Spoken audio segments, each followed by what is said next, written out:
जानवी कपूर को obscene content से protection मिली, लेकिन फैंस पेजेस को दिल्ली हाई कोर्ट ने क्यों कहा how can you shut down. Janhvi Kapoor ने इंटरनेट पर अनऑथराइज्ड और ऑब्सीन कंटेंट के अगेंस्ट लीगल एक्शन लिया था और अब दिल्ली हाई कोर्ट ने उन्हें ऑब्सीन और पोर्नोग्राफिक मटेरियल से प्रोटेक्शन दी है। लेकिन ट्विस्ट ये है कि कोर्ट ने जानवी के नाम से चल रहे फैन पेजेस और अनऑफिशियल पेजेस पर ब्लैंकेट बैन लगाने से मना कर दिया। और कोर्ट के ऑब्जर्वेशंस ने इस इंटरनेट पर एक इंटरेस्टिंग डिबेट स्टार्ट कर दी है। सेलिब्रिटी पर्सनालिटी राइट्स की लिमिट एग्जैक्टली कहाँ तक होनी चाहिए। अकॉर्डिंग टू रिपोर्ट्स, जानवी ने कोर्ट से प्रोटेक्शन मांगी थी अगेंस्ट 5000 से ज़्यादा वेब पेजेस और सोशल मीडिया पोस्ट जहां उनकी image illegally unauthorized commercial use के लिए यूज़ हो रही है।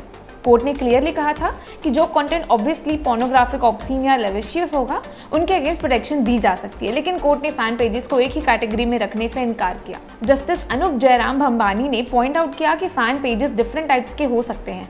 कुछ पेजेस किसी एक्टर के वर्क को प्रेज करते हैं, कुछ क्रिटिसिज्म करते हैं और कुछ पैरोडी या लैम्पिंग भी कर सकते हैं। इसीलिए हर अनऑफिशियल पेज को ऑटोमेटिकली शट डाउन करना फ्रीडम को स्पीच के इशू को रेज करेगा। कोर्ट ने रिपोर्टेडली कहा how can you shut down all fan clubs. और एक पॉइंट पर कोर्ट ने ये भी ऑब्जर्व किया कि पब्लिक पर्सनालिटी होने के साथ क्रिटिसिज्म और ऑनलाइन डिस्कशन भी पब्लिक लाइफ का पार्ट है। बेसिकली कोर्ट का लार्जर कंसर्न ये था कि पर्सनालिटी राइट्स का यूज इतना ब्रॉड नहीं होना चाहिए कि वो लेजिटिमेट स्पीच और एक्सप्रेशन को कम्प्लीटली साइलेंस कर दें।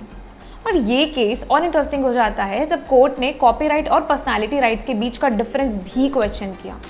फॉर एग्जाम्पल, अगर किसी फोटोग्राफर ने जानवी की फोटोग्राफ क्लिक करी तो सिर्फ इसीलिए कि फोटोग्राफ में जानवी है, क्या फोटोग्राफर को उस इमेज को लीगली सेल करने से रोका जा सकता है?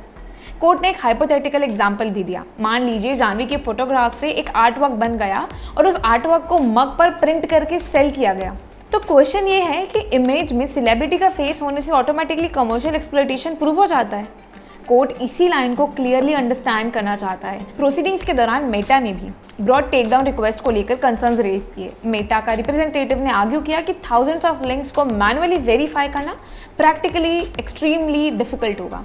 कोर्ट ने मीनवाइल पर्सनालिटी राइट्स के ग्रोइंग यूज पर भी क्वेश्चन रेज किए और कहा कि इस कंसेप्ट की बाउंड्रीज को क्लियरली डिफाइन करने की जरूरत है। तो सिंपल लैंग्वेज में जानवी को ऑब्सीन और पोर्नोग्राफिक कंटेंट के अगेंस्ट लीगल प्रोटेक्शन मिल रही है, but at the same time every fan page, criticism, parody और अनऑफिशियल पेज को ऑटोमेटिकली रिमूव नहीं किया जा सकता है। और ऑनेस्टली ये केस सिर्फ जानवी का ही नहीं है। आज का डिजिटल एज में सेलिब्रिटीज के नाम से thousands of fans account, edits, memes, art works और कमेंट्री पेजेस एग्जिस्ट करते हैं। तो असली क्वेश्चन ये है, सेलिब्रिटी की प्राइवेसी और डिग्निटी प्रोटेक्ट करते करते फ्रीडम ऑफ एक्सप्रेशन की बाउंड्री कहाँ ड्रॉ होगी?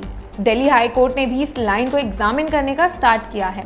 The case will be heard again on August 17 और तब तक देखना इंटरेस्टिंग होगा कि कोर्ट पर्सनालिटी राइट्स और फ्री स्पीच के बीच का ये कॉम्प्लिकेटेड बैलेंस किस डायरेक्शन में ले जाता है। So now you guys let me know what do you guys think about this in comments and don't forget to follow us for more such latest updates.